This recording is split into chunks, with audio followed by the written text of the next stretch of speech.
Hello, I'm Aaron, the Dungeon Master Dad, and this is episode 4 of the Adventures of Logan and Reagan.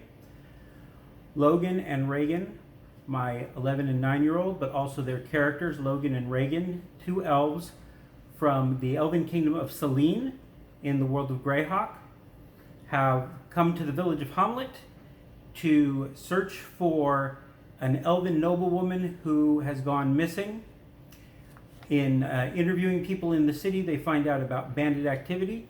While in the village of Hommlet, not much of a city, really a small village, they have met a fighter named Shrek, a half-orc, a wizard named Monty, a rogue named Bingo Bulger, and a cleric named Morgan. In addition, they also met a ranger named Elmo, and Elmo told them about bandit activity at a nearby Moathouse.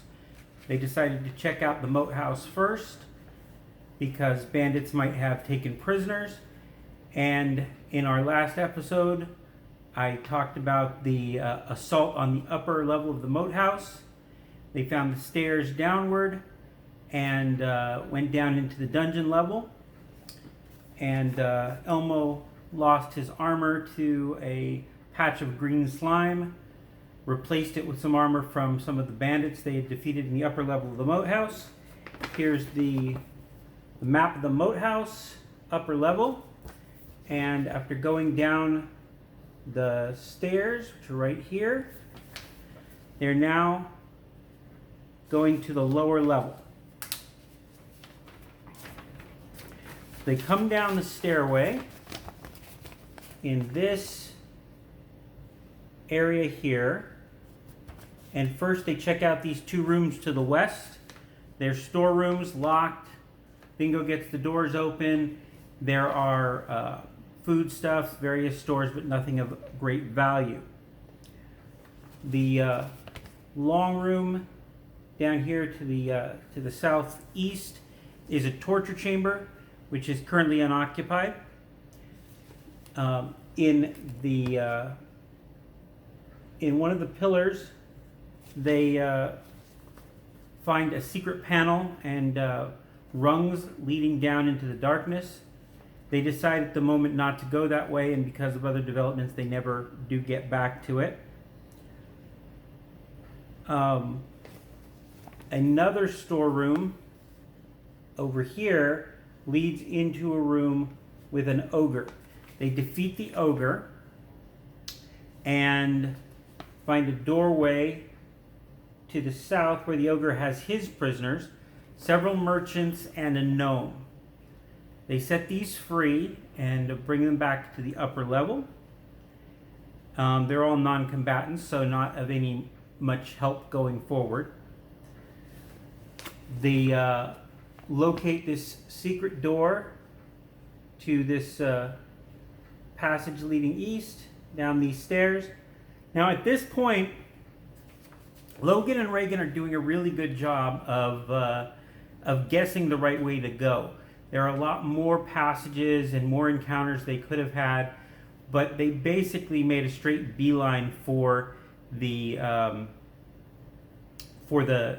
culmination of this adventure in the Moathouse. As you can see, if you look at their player map, there's nothing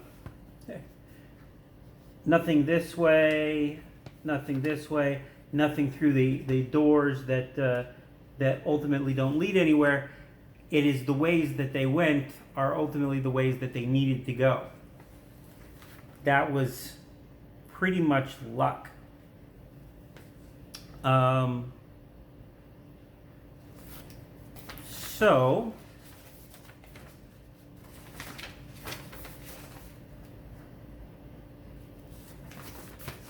Okay, so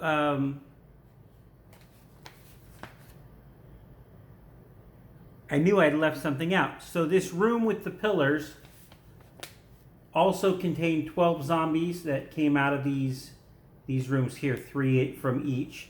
So they defeated those zombies before they went and fought the ogre. So they make their way down this passageway to this room, and then through this door to another passageway. And this passageway led to a corridor, the door here, and would have gone on a ways. But when they opened this door to the north, they never got a chance to draw this map because the corridor that led north from there was full of guards. Now, these guards were part of what was essentially the final big encounter of this dungeon. So, there were 6 guards in the passageway, but they immediately sounded the alarm. They were led by, these are first level fighters. They're led by a second level sergeant. Up in the barracks to the north, there were 6 more first level fighters. Their lieutenant, a 4th level fighter, and their leader, a 5th level cleric. So that's 1 5th level character, 1 4th level character, 1 second, and 12 first level characters. Now the party at this point consists of 4 second level characters, 2 third level characters, and 1 4th level character, Elmo. The third level characters are Logan and Reagan. So this is a very difficult battle. Both sides are very, very close in power to each other, and the numbers and even the levels to some extent are slightly in favor of the bad guys. Had they not joined up with Elmo, they wouldn't have had a chance, and they also to some extent are handicapped by all the spells that they've used up to this point, the damage that they took in fights with the zombies, the ogre Elmo having lost his armor and had to replace it with inferior armor. So they had all these things going against them. One thing that they had going for them was that they're fighting in a corridor, and they had more in the way of missile weapons and spells than the enemy. So by keeping 2 strong fighters in the front, Elmo and Shrek, most of the enemies that they were fighting didn't have any weapons that could, fire from the second rank. So it was just a matter of them really having to fight 2 at a time, at least until Lareth, the 5th level cleric, got there and started hitting them with some clerical spells. Now, had he been a 5th level wizard, they pretty much would have not had a chance. Clerics don't tend to have a lot of attack spells, especially not at low level. So the battle is very tough, and eventually Shrek gets worn down and he drops. They pull him to the back and Logan takes his place. Morgan's working on healing Shrek. Now Logan is lightly armored, being a ranger, as is Elmo, but Elmo has a lot more hit points. And so Logan starts getting hit, and it looks like he's going to go down too. And at this point, it's pretty evident that if Logan goes down as well, they're going to lose the battle. It's going to be a total party kill. Meanwhile, Morgan gets Shrek back up, but she doesn't have enough healing to get him up to very many hit points. So at least he has better armor than Logan. So they sort of switch places again, sort of like if any of you ever seen the first episode of the miniseries Rome, where you see them like switching places in the middle of battle. It's kind of like that. Shrek gets his way back to the front, and at this point, I'm looking to tactically Elmo to come up with something that's going to help save the group. And as the dungeon master, it is not my job to win. It's my job to create a good story, and having them get killed here is not a good story. On the other hand, cheating and letting them win without earning it, also not a good story. So, quick flip through the player's handbook, and it turns out that there is a maneuver you could do called fighting defensively, where basically you don't attack, you use all of your attack bonus to effectively increase your armor class and make yourself harder to hit. So we have the two characters in the front do this, while the characters behind them, Logan with his bow, Reagan with her magic missiles, Monty with his spells. Now, Reagan and Monty would be out of spells at this point, except they had both taken all of the money that they had gotten from a battle that they had in the village of Hommlet with some a high-level rogue and an assassin that were spies. They had joined in, the whole party had joined in with a bunch of the village of Hommlet's higher level residents to take down these spies. They got a share of the treasure. Reagan and Monty had used their entire share to scribe scrolls of the spells that Monty knew, so that they would have extra ones, extra sleep spells, extra magic missile spells, color spray, so that they wouldn't run out in this battle, and they had enough of those scrolls to keep them going.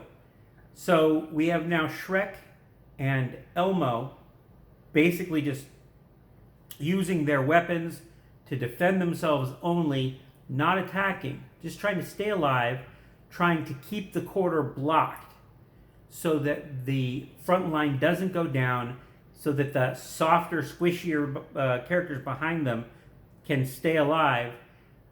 Meanwhile, those softer, squishier characters are firing arrows, shooting magic missiles, using sleep spells to slowly take down all these guards and the 4th level lieutenant and the 2nd level sergeant, up until suddenly it's apparent now there's more of us than there are of them. And they kept it up a little bit longer, and now no more scrolls.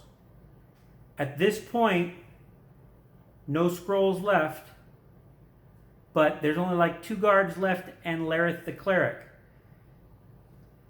Elmo and Shrek go full attack, take those 2 guards out. They charge forward. Elmo hits the cleric upside his head with the axe, with his battle axe. Not enough to take him down, but enough that the cleric, Lareth, throws up his hands and says, "I surrender." His life is more important to him than what can he accomplish by continuing to fight at this point. He might be able to take 1 or 2 of the characters down. They're so weak at this point, but he has no way to win. There are 7 of them and 1 of him. As weak as they are, been weakened by the battle up to this point, he can't take on 7 of them. So he gives up. Why should we let you live? They want to know. And he says, I have information. I will give you information in exchange for my life. So he tells them that this Moathouse is an outpost of the Temple of Elemental Evil. Well, they know about the Temple of Elemental Evil. It was defeated in battle with the kingdoms of Fariundi and Valuna 13 years ago, and the armies of the Viscount of Verbank, which is the more local, the closer area. The Temple of Elemental Evil was destroyed, cast down. The structure's still there, but the temple was destroyed after their armies were destroyed, and it was sealed up. Well, Lareth, the cleric, says the temple is back in business. He says they have prisoners, they're doing sacrifices. That perks up Logan and Reagan. Wait a minute, prisoners? Yeah, there are prisoners there. So Logan and Reagan, they know we have to go to the temple next. So Lareth tells them there is a village near the temple called Nulb, and it's basically a village of pirates, and it's a recruiting place where the spies of the temple recruit for guards and people to work for the temple. So he tells them, he says, if you go to the tavern there, the tavern keeper is an agent of the temple. You get on his good side, tell him you're looking for work, make it seem like you're not, on the, that you're more unsavory individuals. You may find yourself with the passwords to get in to meet with one of the 4 elemental clerics. And it's at this point where from Lareth they find out that there are 4 competing factions within the temple: earth, air, fire, and water, and that they're basically at each other's throats. Okay. Thing about the Temple of Elemental Evil is it's chaotic evil. They don't seem to work together very well. If they could, they would have won by now. But the 4 elemental factions are fighting against each other. So they continue asking Lareth some probing questions. They come to the realization that if they can find robes of the appropriate colors to pose as members of the various factions, they might be able to get in there and not just get in and join one of the factions, but they could theoretically, by switching robes at the appropriate times, join all the factions and work against all of them, get them fighting each other even more, and essentially destroy the temple through subterfuge from within. And this is the plan that they decide that they're going to move forward with. A very dangerous plan, but really a lot less dangerous than a direct frontal assault on the entire temple. So they're going to play to the temple's weakness. And they take Lareth back to the village of Hommlet. They turn him over to Bernie and Rufus at the tower, so he can be basically put in the dungeon under guard. And they have now successfully completed their first dungeon adventure, and they are ready to go to the village of Nulb for some more village encounters before going on to the actual Temple of Elemental Evil. So, next time, we'll get into that. And until then, let me leave you with this thought. I'll say it again. Don't kill your kids' characters. That's what the NPCs are for.